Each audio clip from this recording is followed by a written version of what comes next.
You ever have that feeling, that weird nagging voice in your head when you finally sit down and take a break? The one that whispers you should be doing something, more productive? Well, that's exactly what we're getting into today, the guilt of necessary rest. So let's just ask the big question right out of the gate, the one so many of us have. Why does taking a simple break, just a moment to breathe, feel so, wrong? And here's the real kicker, isn't it? It feels wrong, even when every single part of your mind and your body is just screaming for a timeout. It's this crazy contradiction that just keeps us all running on empty. So, where on earth does this come from? Well, listen, this isn't some personal flaw. It's not something you need to fix about yourself. This feeling of guilt, it's a conditioned response. It's something we've all been taught to feel. It's a story we've been told for a very, very long time. And this right here, this is really the heart of the issue. We've been convinced as a society that rest isn't just a basic human right. No, it's a reward. It's something you only get after you've pushed yourself to your absolute breaking point. So this whole belief system, it works almost like an unwritten contract, a social contract that we all kind of sign without even realizing it. It's a set of invisible rules that dictates how we see our own value and how we spend our time. Let's break down what those rules actually are. So this invisible contract, it basically has three main rules. First, your value as a human being is directly tied to how much you get done. Second, if you slow down for even a second, you're losing, you're falling behind.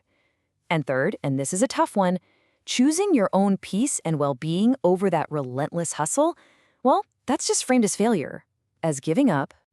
Now, when you live by those rules for long enough, something pretty dangerous starts to happen.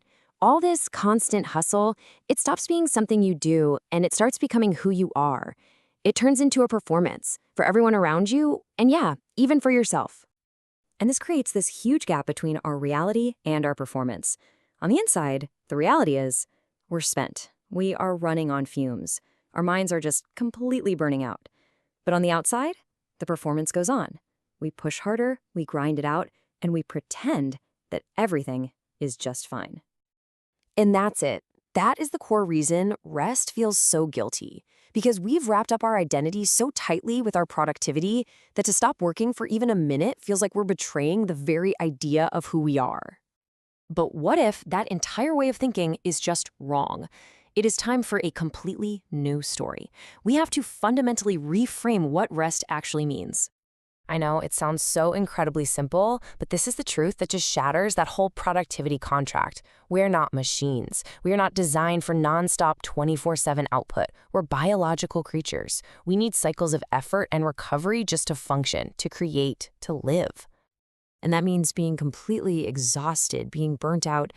That's not a trophy to show off. It's not proof that you're dedicated or worthy. It's a symptom of a system that is totally unsustainable for us. It's a warning sign that we are ignoring our most basic needs. So let's redefine this thing. Rest is not laziness. It is not the opposite of being productive. It's essential maintenance. It's like charging your phone or getting the oil changed in your car. It is the non-negotiable work you have to do to keep everything else running. So let's end on this one thought. Stop thinking of rest as some kind of prize you get at the end of the race. It is not earned. It is required, just like air, just like water. So the only question left is, are you willing to give yourself what you actually require to thrive?